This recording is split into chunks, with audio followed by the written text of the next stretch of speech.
Dear students, Science Lesson 2, Digestive System and Teeth. Teacher ഒരു video forward ചെയ്ത് തന്നിരുന്നു. ആ വീഡിയോ കണ്ടതിന് ശേഷം മാത്രം ഈ ക്ലാസ് കാണുക. വീഡിയോ കണ്ടാലാണ് നിങ്ങൾക്ക് ഡൈജസ്റ്റീവ് സിസ്റ്റത്തിനെ കുറിച്ചുള്ളൊരു ചെറിയ ഐഡിയ നിങ്ങൾക്ക് കിട്ടുള്ളൂ.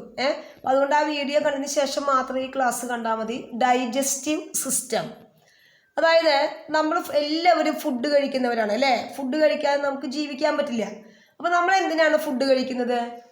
എനർജി കിട്ടാൻ, ശക്തി കിട്ടാൻ, ഗ്രോ വളരാൻ, ഹെൽത്തി ആരോഗ്യത്തോടുകൂടി ഇരിക്കാൻ, ഫ്രീ ഓഫ് ഡിസീസസ്. ഇത് മാത്രമല്ല, അസുഖത്തിൽ നിന്നും രക്ഷ നേടാനും നമ്മൾ ഫുഡ് കഴിക്കുന്നുണ്ട്. നമ്മൾ ഫ്രൂട്ട്സും വെജിറ്റബിൾസിൻ്റെ കേസൊക്കെ അന്ന് പഠിച്ചതാണ്. അപ്പോൾ ഈ ഫുഡ് നമ്മൾ കഴിക്കുന്ന കാര്യം നമുക്കറിയാം. പക്ഷെ ഈ ഫുഡിന് എന്ത് സംഭവിക്കുന്നു എന്ന് കുട്ടികൾ ആരെങ്കിലും ചിന്തിച്ചിട്ടുണ്ടോ? അപ്പോൾ നമ്മൾ ഈ കഴിക്കുന്ന ഫുഡ്, ആ ഫുഡിന് എന്ത് സംഭവിക്കുന്നു? ആ ഫുഡ് ഏതെല്ലാം ഓർഗൻസിൽ കൂടെ കടന്നു പോകുന്നു? ഓർഗൻസ് അല്ലെങ്കിൽ അവയവങ്ങൾ. അപ്പം ഇതെല്ലാം കൂടി പഠിക്കുന്ന ആ സിസ്റ്റമാണ് ഈ ഡൈജസ്റ്റീവ് സിസ്റ്റം എന്ന് പറയുന്നത്. അതായത് നമ്മൾ കഴിക്കുന്ന ഫുഡ് ദഹിക്കുക, അതായത് ഡൈജഷൻ നടക്കുക. ഡൈജഷൻ വെച്ചിട്ടുണ്ടെങ്കിൽ ദഹിക്കുക. അത് ദഹിച്ച് അതിൽ നിന്നുള്ള നല്ല നല്ല കാര്യങ്ങൾ നമ്മുടെ ബോഡി അബ്സോർബ് ചെയ്യും, ബ്ലഡ് അബ്സോർബ് ചെയ്യും, വലിച്ചെടുക്കും ബ്ലഡ്. ബാക്കി വരുന്ന വേസ്റ്റിനെ പുറത്തേക്ക് കളയും. ഇങ്ങനെ നമ്മൾ ഫുഡ് കഴിക്കുന്നു, ആ ഫുഡ് ദഹിക്കുന്നു, ദഹിച്ച് അതിലത്തെ നല്ല നല്ല സാധനങ്ങളൊക്കെ ബോഡി അബ്സോർബ് ചെയ്യുന്നു, വേസ്റ്റ് പുറത്തേക്ക് തള്ളുന്നു. ഇങ്ങനെ ഈ ഫുഡിൻ്റെ എല്ലാ പ്രോസസ്സും അതിലെന്തെല്ലാം ഓർഗൻസ് അടങ്ങിയിട്ടുണ്ട്, ഓർഗൻസ് അവയവങ്ങൾ. അപ്പം അങ്ങനെ എന്തെല്ലാം ഓർഗൻസ് ഉണ്ട്, അതെന്തെല്ലാം സ്റ്റെപ്പുകളിൽ കൂടെ കടന്നു പോകുന്നു, ആ ഫുഡിന് എന്തെല്ലാം മാറ്റങ്ങൾ വരുന്നു. ഇതെല്ലാം കൂടിയിട്ടുള്ള ഈ ഫുഡിൻ്റെ ഫുൾ പ്രോസസ്സിനെയാണ് ഈ ഡൈജസ്റ്റീവ് സിസ്റ്റം എന്ന് പറയുന്നത്. നമുക്കത് ഡൈജസ്റ്റീവ് സിസ്റ്റം ശരിക്കും പഠിച്ചു കഴിയുമ്പോൾ നമുക്ക് മനസ്സിലാവും എന്താണെന്നുള്ളത്. നെക്സ്റ്റ്, ഡൈജഷൻ എന്ന് പറഞ്ഞിട്ടുണ്ടെങ്കിൽ നമ്മൾ കഴിക്കുന്ന ഫുഡ്, ഇപ്പോൾ ചപ്പാത്തി ആയിക്കോട്ടെ, ചോറായിക്കോട്ടെ, അതൊക്കെ കുറച്ച് വലിയ കോംപ്ലിക്കേറ്റഡ് ആയിട്ടുള്ള സാധനങ്ങളാണ്. അതിനെ ബ്രേക്ക് ചെയ്ത് സിംപിളർ ഫോംസ് ആക്കി മാറ്റുന്ന ആ പ്രോസസ്സാണ് ഈ ഡൈജഷൻ. അതായത് ഡൈജഷൻ്റെ ശരിക്കുള്ള മലയാളം ദഹനം എന്നാണ്. നമ്മൾ കഴിക്കുന്ന ആ സാധനങ്ങളെ, വലിയ വലിയ സാധനങ്ങളെയൊക്കെ സിമ്പിൾ ഫോമിലേക്ക് മാറ്റി അത് കംപ്ലീറ്റ് അതിൻ്റെ ദഹനം നടന്ന് ബോഡിക്ക്, നമ്മുടെ ശരീരം അതിനെ അബ്സോർബ് ചെയ്യുക, ആഗിരണം ചെയ്യുന്ന അതിനെയാണ് നമ്മൾ ഡൈജഷൻ എന്ന് പറയുന്നത്. Food is broken down into simpler form and absorb by the body. That process is digestion, അതായത് ദഹനം.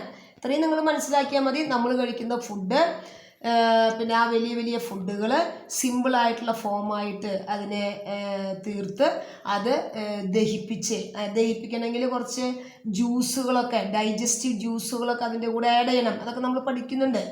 അപ്പോൾ അതൊക്കെ ആഡ് ചെയ്ത് അതിലത്തെ നല്ല നല്ല കാര്യങ്ങൾ ബ്ലഡ് അബ്സോർബ് ചെയ്യുന്നു, ആവശ്യമില്ലാത്ത വേസ്റ്റുകൾ ബോഡി പുറത്തേക്ക് കളയുന്നു. അപ്പോൾ ഇതെല്ലാം അടങ്ങിയതാണ് ഈ ഡൈജസ്റ്റീവ് സിസ്റ്റം എന്ന് പറയുന്നത്.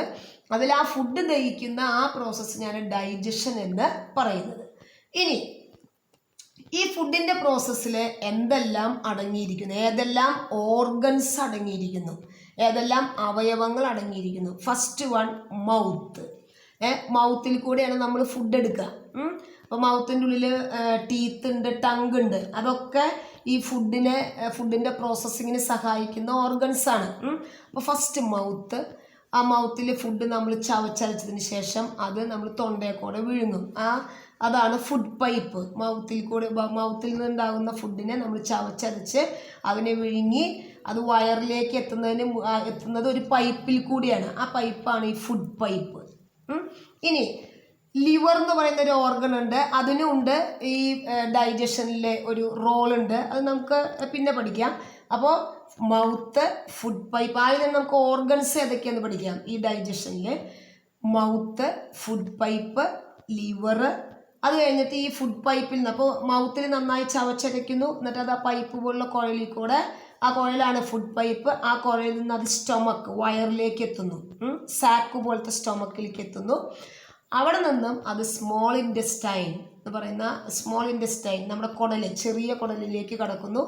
ദെൻ ലാർജ് ഇൻറ്റസ്റ്റൈൻ വലിയ കുടലിലേക്ക്, ചെറുകുടൽ വൻകുടൽ അതിലേക്ക് കടക്കുന്നു. വേസ്റ്റ് ആനസ്, ആനസ് എന്ന് പറയുന്നത് നമ്മൾ നമ്പർ 2 പോകുന്ന ഓപ്പണിംഗ് ആണ് ആനസ്. അപ്പോൾ വേസ്റ്റ് ഒക്കെ ആനസിൽ കൂടെ പുറത്തേക്ക് കളയുന്നു. നല്ല നല്ല സാധനങ്ങളൊക്കെ ഈ സ്മോൾ ഇൻറ്റസ്റ്റൈനിൽ അവിടേക്ക് ബ്ലഡ് വരുന്നുണ്ട്, ബ്ലഡിൻ്റെ ട്യൂബ്സ് വരുന്നുണ്ട്, ആ ട്യൂബ് അതൊക്കെ അബ്സോർബ് ചെയ്യും.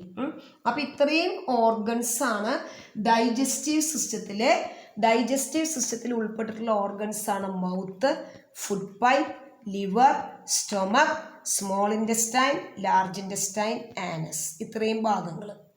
ഓക്കെ.